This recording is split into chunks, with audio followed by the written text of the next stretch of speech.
नमस्कार बच्चों, मैं लोहित कुमार आपका अपने चैनल पाठशाला फ्लाई हाई विद अस पे स्वागत करता हूं। बेटा, आज का जो आपका टॉपिक रहेगा वो टॉपिक रहेगा रेप्लिकेशन।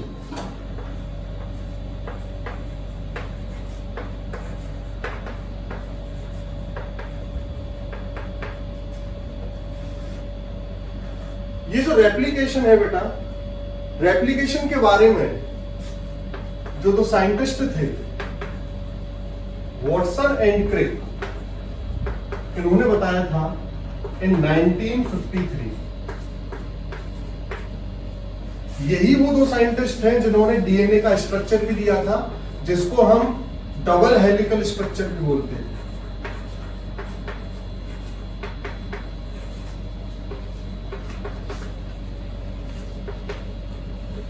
जैसे ही इन्होंने डबल हेलिकल स्ट्रक्चर दिया डीएनए का, उसके तुरंत बाद इन्होंने कहा कि जो डीएनए है, डीएनए अंडरगो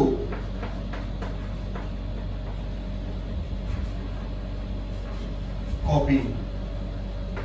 कि डीएनए क्या होता है, कॉपीज प्रोड्यूस करता है अपनी टू डबल इट्स अमाउंट। और ये जो डीएनए कॉपीइंग का जो प्रोसेस है, अगर आप सेल साइकिल को देखोगे बेटा, तो सेल साइकिल की एस फेस में ये होता है। आपने पढ़ा होगा कि सेल साइकिल में जो फेस है, G0 phase, G1 phase, S phase, G2 phase and cell division, और it is also known as M phase. तो बेटा, ये डीएनए रेप्लिकेशन का जो प्रोसेस है वो सेल साइकिल की एस फेस में होता है। Here S stand for synthetic face. Means यहां पर क्या होता है, डीएनए सिंथेसाइज होता है और डीएनए का जो अमाउंट है वो डबल हो जाता है। अब डबल होगा तो कैसे होगा, ये वॉटसन एंड क्रिक ने बताया कि जब डीएनए रेप्लिकेट होता है तो डीएनए रेप्लिकेट होने समय वो एक पैटर्न फॉलो करता है, और उस पैटर्न का नाम है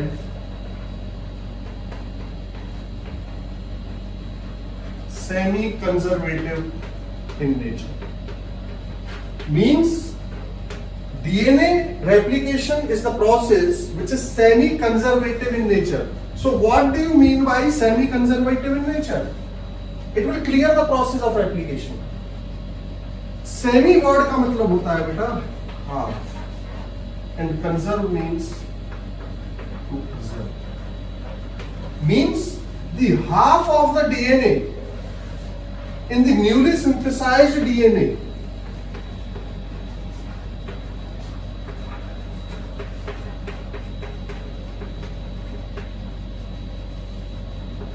in newly synthesized DNA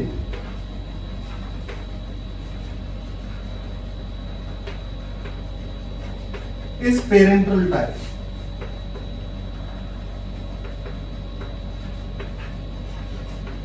and half is newly synthesized.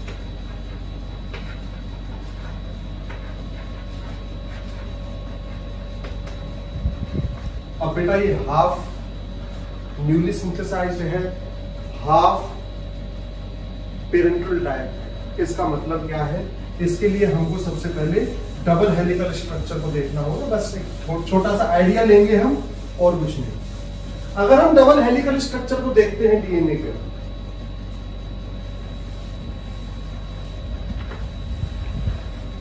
तो ये आपके दो स्ट्रैंड हो गए जो हेलिकली कॉइल्ड है। दो एंड होते हैं इसमें, 5 प्राइम टू 3 प्राइम। तो यहां क्या होगा, 3 प्राइम टू 5 प्राइम। तो सेमी कंजर्वेटिव स्कीम जो है डीएनए रेप्लिकेशन की, वो ये कहती है कि ये जो पेरेंटल डीएनए है, नाम लिख देते हैं इसका parental DNA, So during replication process, the two strands of DNA which DNA? Parental DNA. जो पेरेंटल डीएनए के दो स्ट्रैंड हैं, पहले ये एक दूसरे से अलग होंगे, 5 प्राइम टू 3 प्राइम, दूसरा होगा 3 प्राइम टू 5 प्राइम। यानी कि ये दोनों स्ट्रैंड एक दूसरे से अलग होंगे और अलग होने के बाद दोनों की क्या होगी? नई कॉपी प्रोड्यूस होगी on the basis of rule of complementarity. Rule of complementarity को फॉलो करते हुए दोनों स्ट्रैंड्स की कॉपिंग होगी and the polarity will be opposite.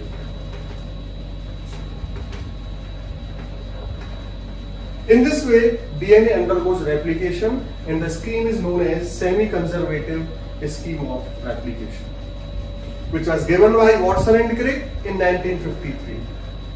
But Watson and Crick इसको प्रूव नहीं कर पाए थे, वो इस चीज में पूरी तरीके से असफल थे। बस उन्होंने इस स्कीम को दिया कि कुछ इस तरीके का होता है। उन्होंने ये नहीं बताया कि ये कैसे होता है, या फिर प्रूव नहीं कर पाए कि डीएनए सेमी कंजर्वेटिवली रेप्लिकेट होता है। इसको प्रूव करने के लिए बेटा दो साइंटिस्ट आए।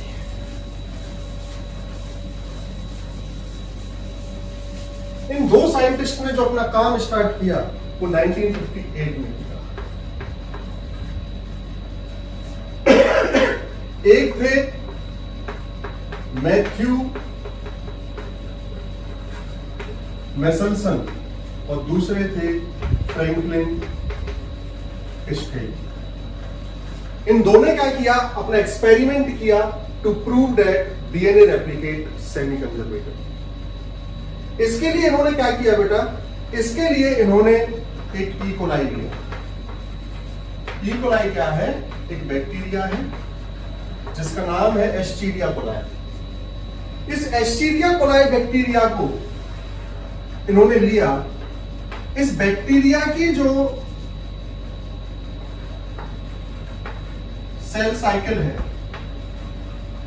It is of around 19 minutes and they had taken this bacteria. इस बैक्टीरिया को लेने के बाद इन्होंने इस बैक्टीरिया को ग्रो कराया बेटा एक कल्चर प्लेट में। ये कल्चर प्लेट है और इस कल्चर प्लेट में इन्होंने क्या किया? कल्चर मीडिया ऐड कर दिया।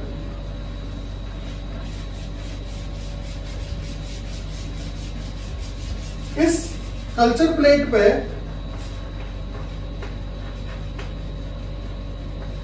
इन्होंने ई कोलाई को ग्रो कराया और इसमें बड़ी एक इंपॉर्टेंट चीज थी कि इस कल्चर प्लेट में इन्होंने ऐड किया एमोनियम क्लोराइड, जिसका फॉर्मूला क्या है? NH4Cl।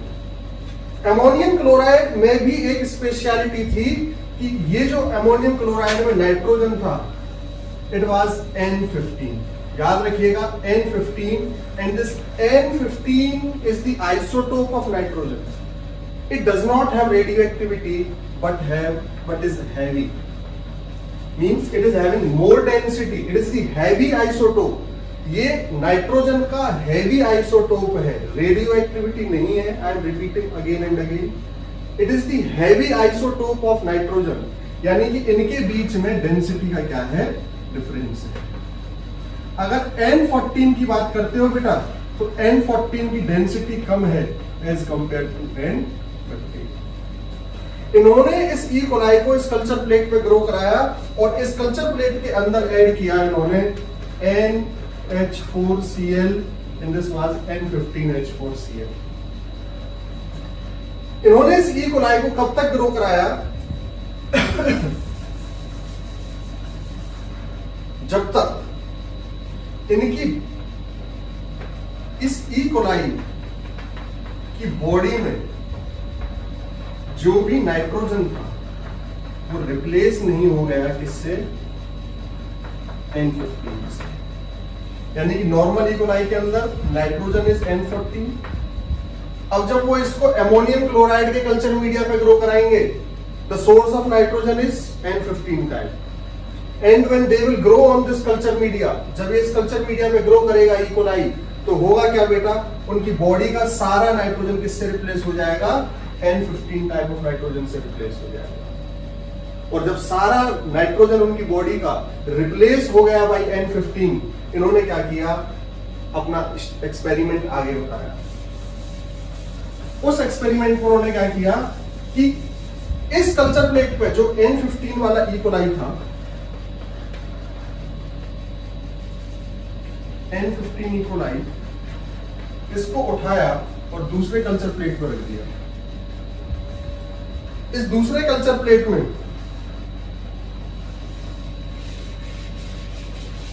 जो नाइट्रोजन था, it was normal nitrogen, that is N14H4Cl, यानी कि इसमें जो अमोनियम क्लोराइड डाला उसके अंदर नाइट्रोजन 14 वाला, यानी कि नॉर्मल नाइट्रोजन था। It was not the heavy isotope, ये हेवी आइसोटोप नाइट्रोजन का नहीं था।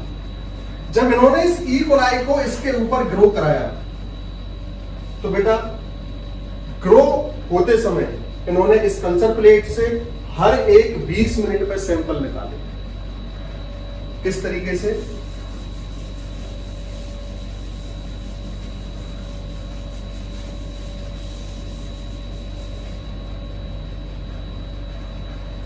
जीरो मिनट में जो सैंपल निकलेगा वो कौन सा होगा?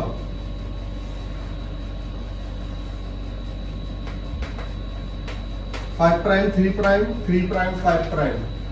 This green colour represent N15H4Cl। जब इन्होंने 0 मिनट में सैंपल निकाला और इसका इन्होंने क्या किया, सैंपल निकाल के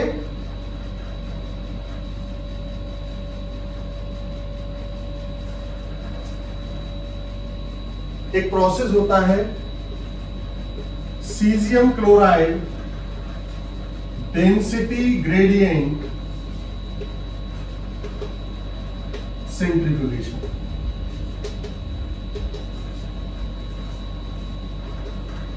caesium chloride density gradient centrifugation में क्या होता है बेटा? ये एक सेंट्रीफ्यूगेशन का प्रोसेस है जिसमें सॉल्यूशन क्या है, सीजियम क्लोराइड है। और जब हम इस बैक्टीरिया का सीजियम से हम जेनेटिक मटेरियल आइसोलेट करेंगे और उसके जेनेटिक मटेरियल को हम सेंट्रीफ्यूज करेंगे, तो होगा क्या बेटा कि वो अपनी डेंसिटी के बेसिस पर क्या हो जाएगा, सेपरेट हो जाएगा। आपको पता है कि जिसकी डेंसिटी ज्यादा होगी वो मटेरियल क्या है, ज्यादा सेंट्रीफ्यूगल फोर्स को एक्सपीरियंस करेगा, जिसके कारण वो सेंटर से ज्यादा दूर की तरफ मूव करेगा। तो जब इन्होंने 0 मिनट में caesium chloride density gradient centrifugation लगाया, तो क्या होगा बेटा, अगर ये सेंटर है मान लीजिए, तो इसमें इन साइंटिस्ट को क्या हुआ, एक बेंड मिला। And this band was due to heavy isotope of nitrogen. क्योंकि यहां पर डीएनए के दोनों ही स्ट्रैंड कैसे थे, दोनों ही स्ट्रैंड हैवी टाइप थे, तो इनको एक बेंड मिला और सेंटर से कहां मिला, दूर मिला, यानी इस डिस्टेंस पर मिला। यानी ये इस पोजीशन पे क्या होता है, सेपरेट होता है अकॉर्डिंग टू देयर डेंसिटी। दूसरा सैंपल उन्होंने क्या किया बेटा, दूसरा सैंपल निकाला उन्होंने 20 मिनट बाद, आफ्टर 20 मिनट्स। 20 मिनट बाद दूसरा सैंपल निकाला। अब 20 मिनट में क्योंकि अपनी एक सेल साइकिल कंप्लीट कर लेंगे, यानी कि डीएनए का एक बार क्या हो जाएगा, रेप्लिकेशन हो जाएगा। जब उन्होंने 20 मिनट बाद सैंपल निकाला और उसका सीजियम क्लोराइड डेंसिटी ग्रेडियंट लगाया, यानी कि फिर से सेंट्रीफ्यूगेशन किया उन्होंने, तो उन्हें बेंड मिला, बट वो बेंड क्या था, एक ही मिला, and it was at the higher position, यानी कि डिस्टेंस क्या हो गया, कम हो गया। ये डिस्टेंस कम होना क्या बताता है कि जो डेंसिटी है डीएनए की वो क्या हुई है, डिक्रीज हुई है। यानी कि डेंसिटी डिक्रीज होने की वजह से वो बेंड क्या है, सेंटर की तरफ मूव कर गया। और एक बेंड आने का मतलब ये है कि जो दो डीएनए बने उन दोनों की डेंसिटी क्या है मेरे बच्चों, सेम है। तो ये कंडीशन कब फुलफिल होगी कि जो वॉटसन एंड क्रिक कह रहे थे कि ये दोनों स्ट्रैंड क्या हुए, एक दूसरे से सेपरेट होते हैं, और सेपरेट होने के बाद क्या होंगे, रेप्लिकेट करते हैं। 3 प्राइम 5 प्राइम, 5 प्राइम 3 प्राइम। तो देखिए, एक स्ट्रैंड हैवी टाइप, एक स्ट्रैंड नॉर्मल टाइप। दूसरा स्ट्रैंड हैवी टाइप, दूसरा स्ट्रैंड नॉर्मल टाइप, यानी कि दोनों ही डीएनए का क्या हो गया, डेंसिटी इज इक्वल। और ये डेंसिटी इक्वल होने की वजह से क्या होगा, band is shifted towards the centre, यानी कि अब इसने सेंट्रीफ्यूगल फोर्स क्या किया, कम एक्सपीरियंस किया। और इस कम फोर्स के साथ साथ एक बैंड मिलना ये बताता है कि दोनों जो डीएनए है उनकी डेंसिटी क्या है बेटा, सेम है। अब भी पर यहां पर कुछ ना कुछ कंफ्यूजन हो सकता था, इसीलिए उन्होंने क्या किया, एक तीसरा सैंपल निकाला। तीसरा सैंपल उन्होंने क्या किया बेटा, 20 मिनट पर निकल गया। तीसरा सैंपल अगले 20 मिनट बाद यानी कि एट 40 मिनट्स निकाला गया। जब 40 मिनट पे उन्होंने सैंपल निकाला तो मेरे बच्चों जो रिजल्ट आया वो क्या था कि उन्हें इस बार एक बैंड नहीं मिला, उन्हें बैंड मिले 2।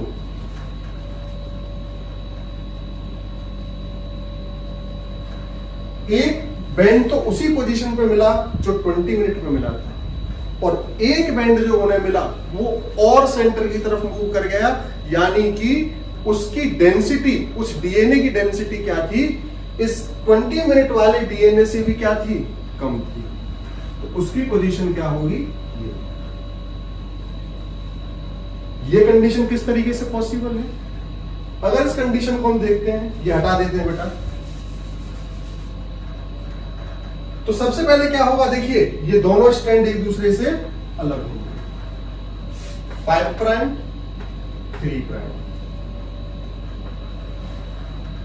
3 prime 5 prime, 5 prime 3 prime, 3 prime 5 prime. अब क्या होगा बेटा, क्योंकि सोर्स क्या है, नॉर्मल नाइट्रोजन है, तो दोनों डीएनए से जो स्ट्रैंड अलग हुए, ये चारों स्ट्रैंड क्या होंगे बेटा, अलग अलग रेप्लिकेट होंगे।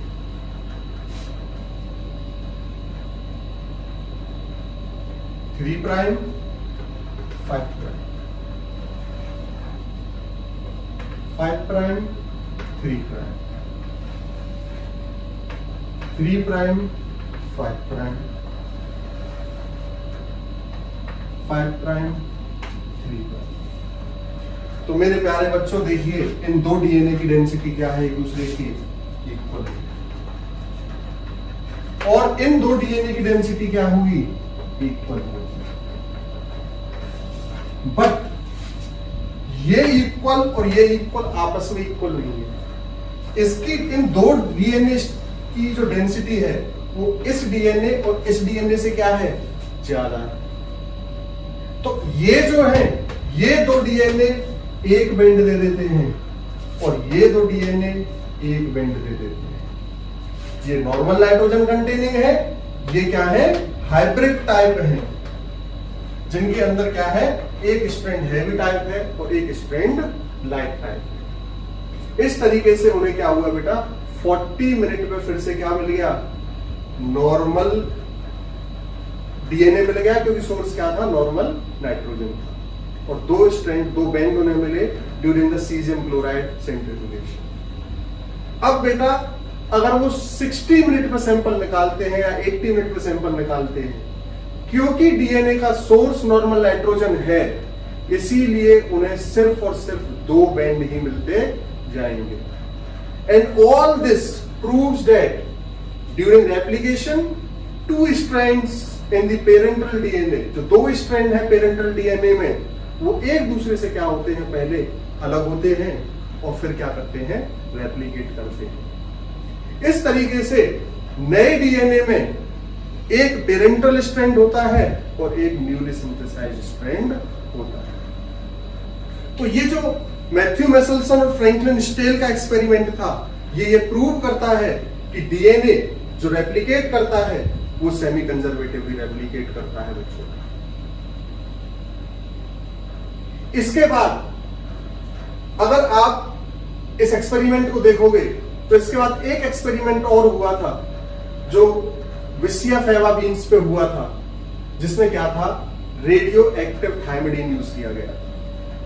ये टेलर ने किया था। आपको सिर्फ इतना याद रखना है कि दूसरा एक्सपेरिमेंट टेलर ने किया, विसिया फेवा था, फेवावीन्स भी उन्हें हम बोलते हैं, और उसमें रेडियो एक्टिव थायमिडीन यूज किया गया था। इतना आप याद रखिएगा, ये आपके लिए काफी है। इसी के साथ बेटा मैं आपसे ये रिक्वेस्ट करूंगा कि हमारे चैनल पाठशाला फ्लाई हाई विद अस को ज्यादा से ज्यादा सब्सक्राइब करें, जिससे कि हम आपके लिए अच्छी अच्छी वीडियोस ला सकें। धन्यवाद बेटा।